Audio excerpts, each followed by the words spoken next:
Welcome back to On the Same Page. We are on Daf Yud Ches Amud Aleph, 18a of Maseches Taanis. We will be finishing the second chapter, the second parak today. We are 3 lines from the bottom of the page, actually 4 lines from the bottom of the page, where in the middle of the line it says V'chein Amar Bali. So previously we had a machlokas, a dispute in the Mishnah with regards to if you have a day in Megillas Taanis, you have these days in Megillas Taanis where you either can't fast or you can't eulogize, and the question is, what about the day before and the day after? So in the Mishnah we had that the Tanakama, the first opinion, which in last week's Gemara was identified as Rabbi Meir because it was Stam Mishnah, it was unidentified. So the Mishnah had that the Tanakama, Rabbi Meir, held that one is not allowed to eulogize the day before these holidays, but one may eulogize the day after. And Rabbi Yossi held that both are asr. You may not eulogize neither the day before nor the day after. With regards to fasting, the Tanakama, the first opinion, held you can fast both the day before and the day after. And Rabbi Yossi said, no, the day before is asr, is forbidden to fast, but the day after is permitted to fast. And the Gemara brought a difference of opinion as to who we pasking like. The Gemara said that Reb Chia bar Asi said in the name of Rav that the halacha is like Rabbi Yossi, and Shmuel said the halacha is like Rabbi Meir. Now the Gemara now says V'chein Amar Bali Amar Rabbi Chia bar Abba Amar Rabbi Yochanan. Bali said the name of Rabbi Chia. Bali is the name of a Talmud Chacham. Rashi tells us a certain Chacham, a certain wise, Torah scholar. So Bali said the name of Rabbi Chia bar Abba and the name of Rabbi Yochanan, halacha k'Rabbi Yossi. The halacha is like Rabbi Yossi, which seemingly would mean that you may not eulogize neither the day before nor the day after. And also, you may not fast the day before one of these holidays, although you may fast the day after. Amar le Rabbi Chia le Bali. Rabbi Chia said to Bali, so this was Bali saying in the name of Rabbi Chia bar Abba, the name of Rabbi Yochanan. Now, Chia, perhaps this Chia bar Abba, is telling him, Asber halacha, I'm going to explain to you that it's not exactly as you're saying it, that Ki Amar Rabbi Yochanan halacha k'Rabbi Yossi, when Rabbi Yochanan said the halacha is like Rabbi Yossi, adelo lehis'ana'a. It was specifically with regards to not fasting the day before. But with regards to not eulogizing both the day before and the day after, that we don't paskin like Rabbi Yossi, rather seemingly we paskin like Rabbi Meir, that one may not eulogize the day before, but one may eulogize the day after. But we do paskin like Rabbi Yossi with regards to fasting. The Tanakama held you're allowed to fast both the day before and the day after. Rabbi Yossi says no, you may not fast the day before. And that's where we paskin like Rabbi Yossi. That's what Rabbi Yochanan meant when he said the halacha is like Rabbi Yossi. Ask the Gemara, Umi Amar Rabbi Yochanan hachi. Would Rabbi Yochanan really have said that we paskin like Rabbi Yossi, that one may not fast the day before? V'ha Amar Rabbi Yochanan, but Rabbi Yochanan said halacha kistam Mishnah. When you have a Mishnah, a stam Mishnah, unidentified, and nobody argues on it, so Rabbi Yochanan has ruled that you paskin like you rule like that Mishnah. Utnan, and we have a Mishnah. The Mishnah is in Meseches Megillah. The Mishnah says, Afal pisha amru makdimin v'lo ma'achrin. Even though we said that you can read the Megillah early, but not late, mutar behesped v'tainis.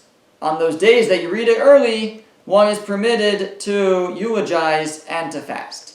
Now, what is this talking about? So the first Mishnah in Megillah teaches us that if you lived in a village that didn't, have a proper minyan or a proper person reading the Megillah, and you had to travel into the big city to hear the Megillah, so you were permitted to hear the Megillah early, meaning typically people travel in on market days, Mondays and Thursdays, so you could hear it the day before, whenever you were there in the big city, on either Monday or Thursday. So, for example, if you if Purim, let's say, was on a Friday, if the 14th of Adar was on Friday, so you would be in town on Thursday, so you could hear the Megillah on Thursday on the 13th of Adar instead of the 14th of Adar. That would be one example. So the Mishnah says that you would hear the Megillah early, but you were allowed to eulogize and fast on that day. It wasn't necessarily, it didn't have the full halachos, all the laws that are applicable to a holiday, even though you were hearing Megillah on that day.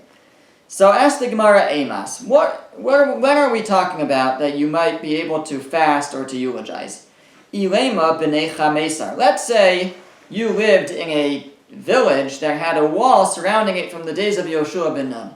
In which case, your Purim is Shushan Purim. Your Purim is the 15th. Just like in Yerushalayim nowadays, they celebrate, because it was walled in the days of Yoshua ben Nun, they celebrate Purim on the 15th.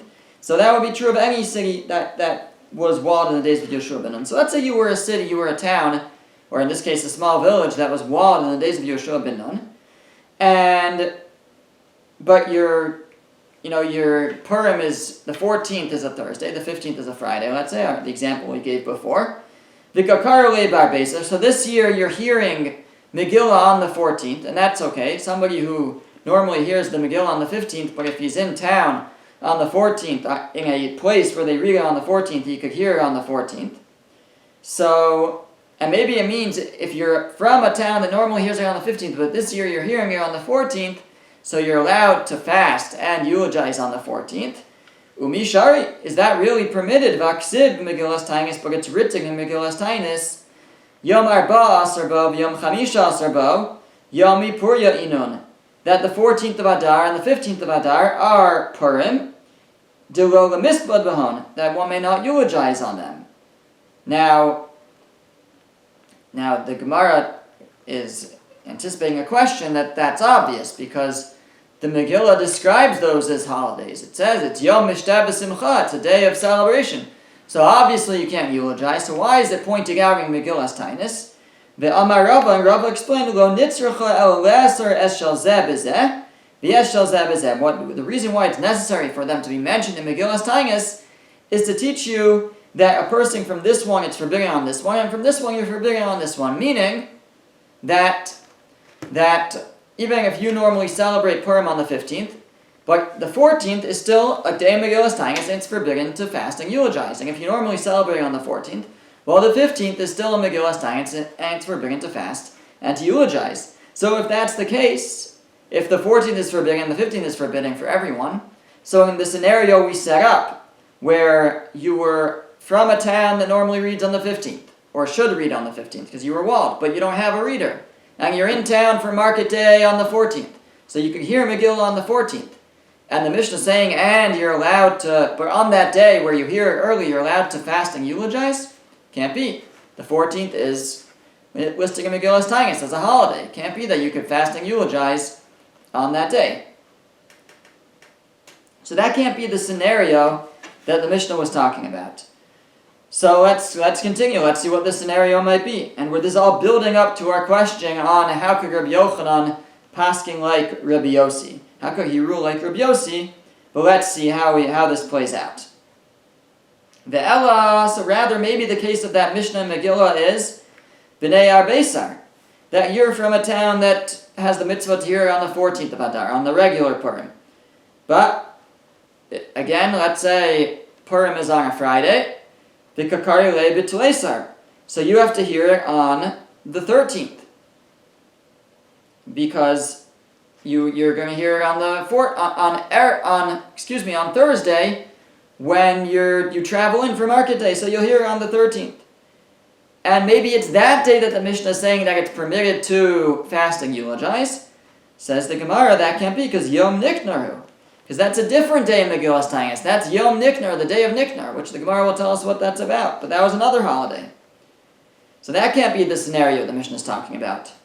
The Ella, so what's the case that the Mishnah said that when you hear it early, you're allowed to fast and eulogize? So perhaps it's the following. The Ella b'nei Arbeisar. So rather, again, you're from a town that normally hears it on the 14th. V'kakari le b'treisar, and you're reading it on the 12th. What would be the case? Let's say Purim is on Wednesday. So the 14th of Adar is on Wednesday, but you're from a small village, so you're going to be in town on Monday. So Monday will be the 12th. So maybe you'll hear it on the 12th. So the Gemara says, and maybe that's the day, right, that it's saying you're allowed to eulogize and fast, even though you're hearing the Megillah on the 12th, because that's your market day, that's Monday. Nope, Yom Taanis, that's a different holiday in Megillah's time. It's called Yom Taanis. So that's also forbidden to fast and to eulogize. So that can't be what the Mishnah was talking about, that you're allowed to fast and eulogize. So it must be a scenario where you're reading the Megillah on the 11th. What's that case? That case would be if Purim falls out on a Sunday.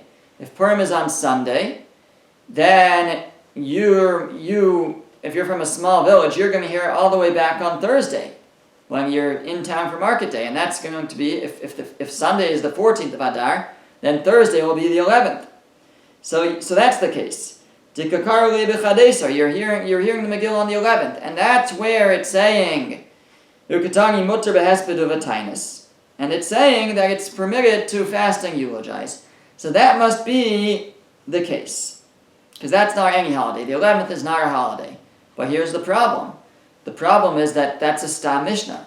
That is a Mishnah without an identified author, and nobody's arguing on it. And Rabbi Yochanan has this rule that we pasking like Stam Mishnah. So we pasking like that Mishnah. We rule like that Mishnah. And you're allowed to hear, even though you're hearing Megillah on the 11th, it's saying you're allowed to fast and eulogize. So what's the problem with that? The problem is it's saying you're allowed to fast. And this is the day before Yom Taanis. We said that the 12th was a holiday in Megillah's Taanis called Yom Taanis. So that means the 11th is the day before. And according to Rabbi Yossi, you're not allowed to fast the day before. But this Mishnah is saying you are allowed to fast the day before. So how could it be that Rabbi Yochanan said that the halacha is like Rabbi Yossi, at least with regards to fasting, that you're not allowed to fast the day before one of these holidays? Well, and that would mean you're not allowed to fast on the 11th of Adar, because it's the day before Yom Taanis. And yet the Mishnah is saying that even though you're reading the Megillah early, you're allowed to fast. And the only case that could be is the 11th, because the 12th, 13th, and 14th, and 15th are all holidays. So it must be the 11th. So you see, Rabbi Yochanan must hold that you are allowed to fast the day before one of the days of Megillah's Taanis. So it seems to be a contradiction according to Rabbi Yochanan. So the Gemara says, no. Lo, that's not the case. Rather, B'nei Arba Asar V'Kakaru Le B'Treis. It could even be, let's go back to the case where they normally should hear the Megillah on the 14th, but this year, because Purim is on a Wednesday, they're hearing it 2 days early on the 12th. Udika Marta Yom Taanis. You told us though that it's Yom Taanis, that it's a holiday, and you can't fast and eulogize on that day, so it can't be that that's what it's talking about. No. Yom Taanis Gufe Betuli Batluhu. No, they annulled Yom Taanis. It was no longer a holiday. Hoel v'nergubo Shemaya v'Achya Achid, because two brothers, Shemaya and Achya, were killed on that day. Rashi says he doesn't know what the story was, but they were killed, and therefore it was a sad day, and they nullified Yom Taanis, even though originally it was a celebration, but later it was nullified, and therefore Yom Taanis was not a holiday, the 12th of Adar was not a holiday, and that could be what it was talking about, and even the 11th as well. That could be what it was talking about when it said that in the Mishnah, in Megillah, that you are allowed to fast and eulogize. Even though you're reading the Megillah early, you're allowed to fast and eulogize. It could be that it was on the 12th. Kiha, the Rav Nachman, just like Rav Nachman, it happened with Rav Nachman, Gazar Ta'anisa B'Treisar. Rav Nachman issued, he decreed a fast for some reason on the 12th, on a given year, the 12th of Adar. And Amrulei Rabbana on Yom Taanis, so the Rabbanan said, look at Megillah's Taanis, it's Yom Taanis, you can't make a fast today. Amar Lahu, and he said to them, Yom Taanis Gufe Betuli Batlu. No, Yom Taanis was nullified. Ho v'nergubo Shmaya v'Achya Achya, because Shmaya and Achya's brother were killed on that day, so Yom Taanis was nullified. And so, therefore, it could be that's what it's talking about when it said that you're allowed to fast and eulogize.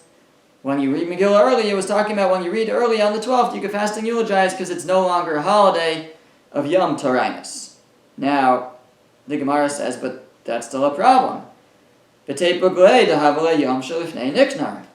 the 12th is the day before the 13th, and the 13th is Yom Niknar, like we said before. It's a holiday called Yom Niknar, which again we'll say momentarily what it was about. But that was a holiday. So the 12th is the day before the 13th, and according to Rabbi Yossi, you're not allowed to fast the day before one of the holidays. So you shouldn't be able to say that the case is the 12th. Now, at this point, you should still be able to say our first guess, which was the 11th, because the 11th is not the day before a holiday. So it could be that the case of the Mishnah is the 11th. But the Gemara doesn't go with that. The Gemara says it could even be the 12th.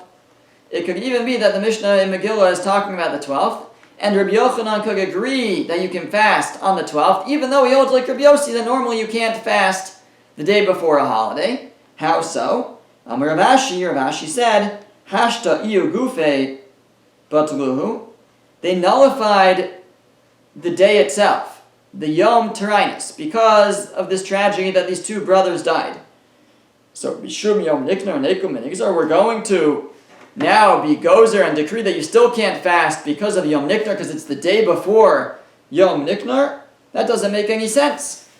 In other words, it's true. It could be that normally you can't fast the day before a holiday, one of these Megillas Taanis holidays. But in this situation where the 12th of Adar was a holiday, it was Yom Taanis, and they nullified it because it was a tragedy occurred on that day. So now they're basically saying, no, you have to be allowed to fast on this day. It's a sad day. We can't celebrate.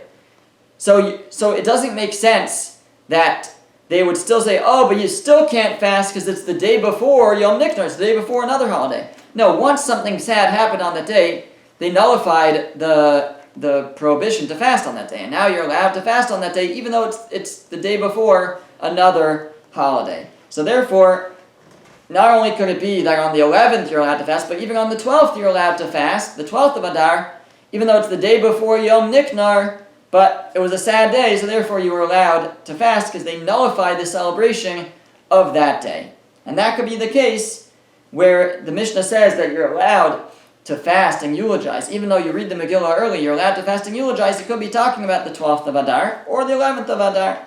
But the Gemara is focusing on the 12th, and that won't be a contradiction to Rabbi Yochanan ruling like Rabbi Yossi that you're not allowed to fast the day before a holiday. That's true under normal circumstances, but here, where it was this day that these two brothers died, so even though it's the 12th is the day before Yom Niknar, still you're allowed to fast on that day.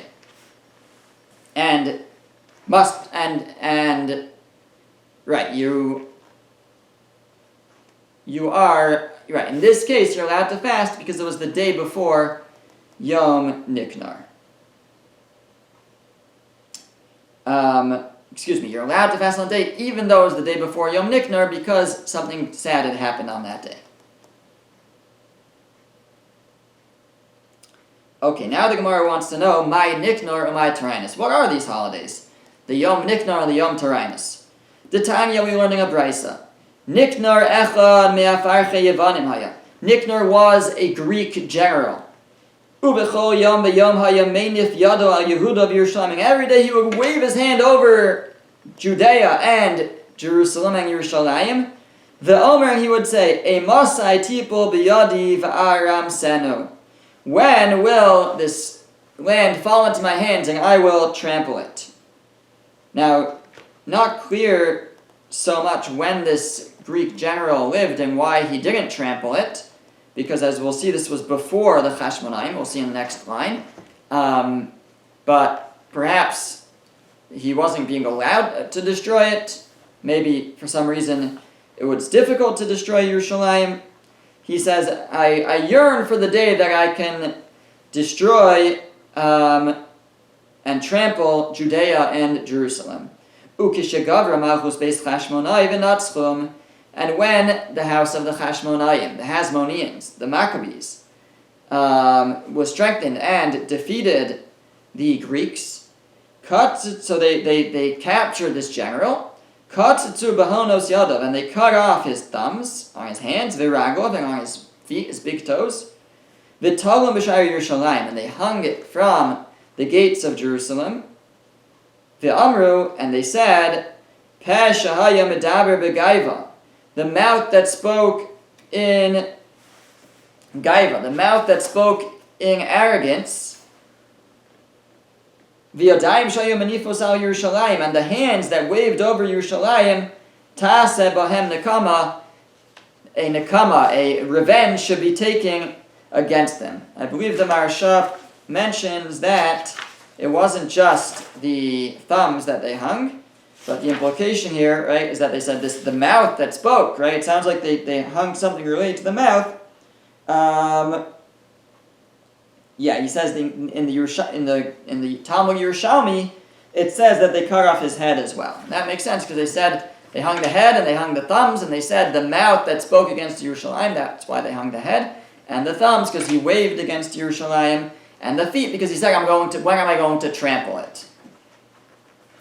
Now, so when they defeated this general, they made a celebration out of it. That was Yom Niknar, the day that they defeated the general by the name of Niknar. Now, this is not related to the gate of the Beis HaMikdash, which was called Shar Niknar, which has a different story. That's a different Niknar. Also, I think, involving a foreign general, but a different story.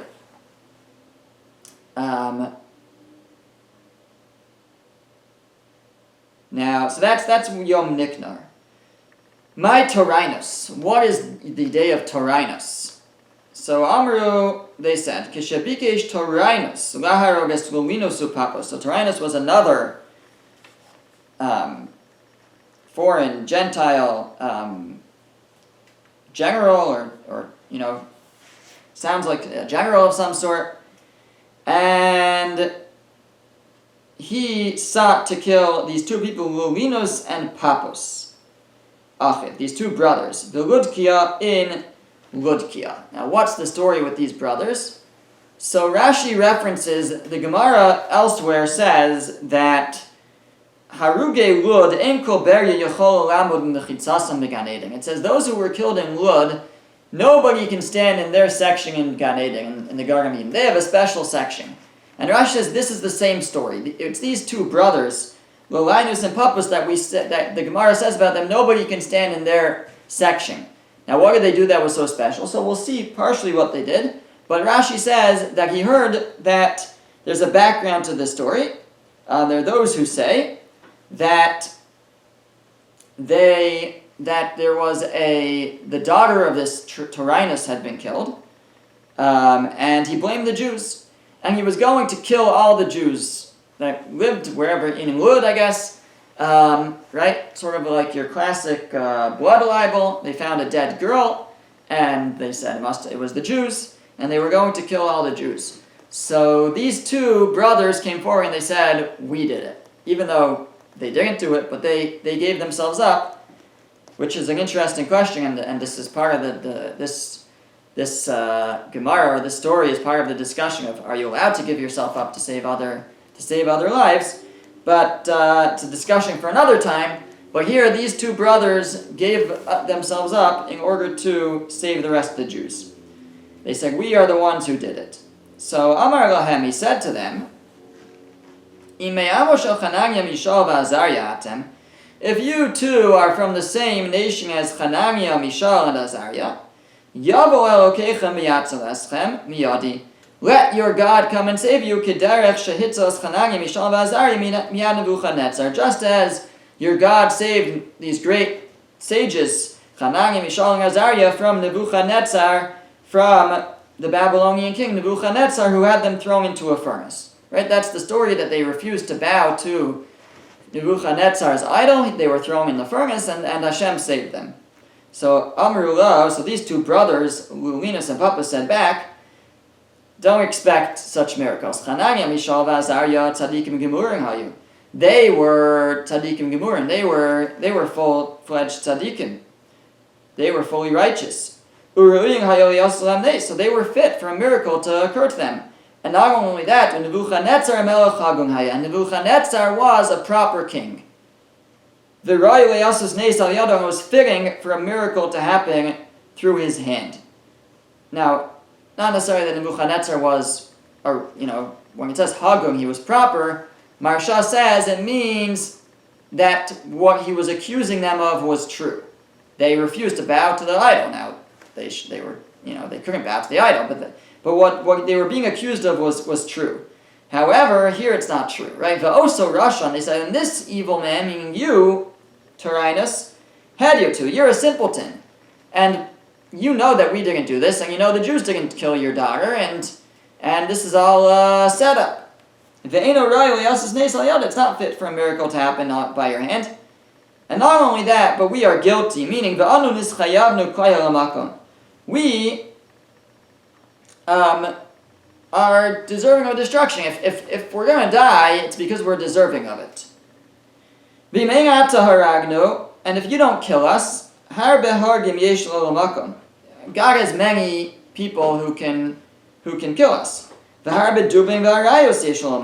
many bears, he has many lions. In his world, that can attack us, and they could kill us. So, if we're deserving of it, it's going to happen.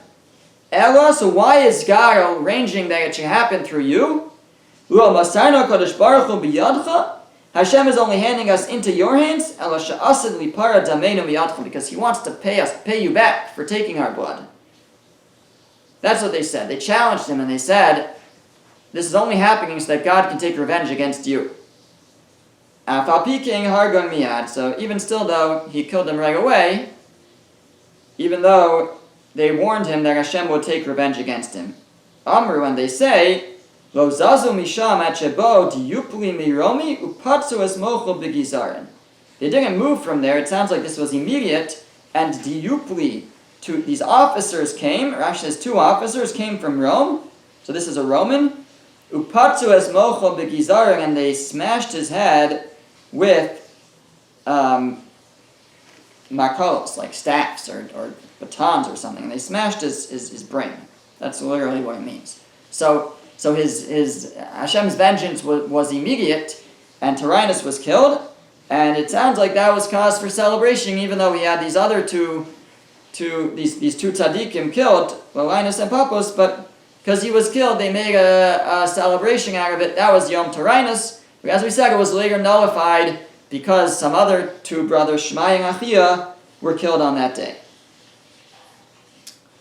Okay, now the Gemara quotes the Mishnah. The Mishnah said, "In Gozrin Taanis ala Tzibur betchila b'chamishi chule," that we don't start a series of fasts on a Thursday. It has to be that it starts on Monday. That was one thing. And it also said, "In Gozrin Taanis b'Rosh Chodashim," we don't make a fast on Rosh Chodesh betchila. It said at the beginning. You don't start it out on Rosh Chodesh. Or Chanukah or Purim, I think we said as well. So the Gemara's question is, Vikama Havyas. When we say you don't start it out, what's considered starting it out? Because once you're into one of these series, right, if you recall, we had 3, then 7. So let's say the 7, right? You don't start on Rosh Chodesh, but it could end up that a Monday or Thursday falls on Rosh Chodesh within that series of fasts. So what's considered starting out, that you can't start out? So Rav Acha Amar Shalosh. Rav Acha said within the first 3. You can't start a series of fasts if within those first 3 you're going to have a Rosh Chodesh. If it's later, it's going to fall on Rosh Chodesh, that's okay. Rabbi Yossi Amar Achas. Rabbi Yossi said even one. Only the first. You can't have the first one on Rosh Chodesh. But after that, if one falls out on Rosh Chodesh, that would be okay. Amar Rav Yehuda Amar Rav, Zu Divrei Reb Meir. Now actually this is going on a different point of the Mishnah. The Mishnah had said, Rabbi Meir said, that even though, that once you start them, but you wouldn't finish the fast. The Mishnah said that If you did schedule your fasts and they come out on Rosh Chodesh, you still fast them. Divrei Rabbi Gamliel, that was the opinion of Rabbi Gamliel, that you still keep the fast. And Rabbi Meir said, no, even though Rabbi Gamliel said that you still hold the fasts, but he'll agree that you don't complete the fast, you just do a half-day fast. That was what Rabbi Meir said about Rabbi Gamliel, that once you've started these fasts, but you don't stop them, but you do only like a half fast. Says the Gemara, Rav Yehuda Amar Rav, Zu Divrei Rabbi Meir Sh'amar Mishum Rabbi Gamliel. That was how Rabbi Meir interpreted Rabbi Gamliel. Aval Chachamim Omrim, but the Chachamim say Misane Umashlim, that you fast and you complete the fast. So once you started fasting and the fast fell out on Rosh Chodesh, you wouldn't do a half-day fast, you would actually complete the fast. That was the opinion of the Chachamim.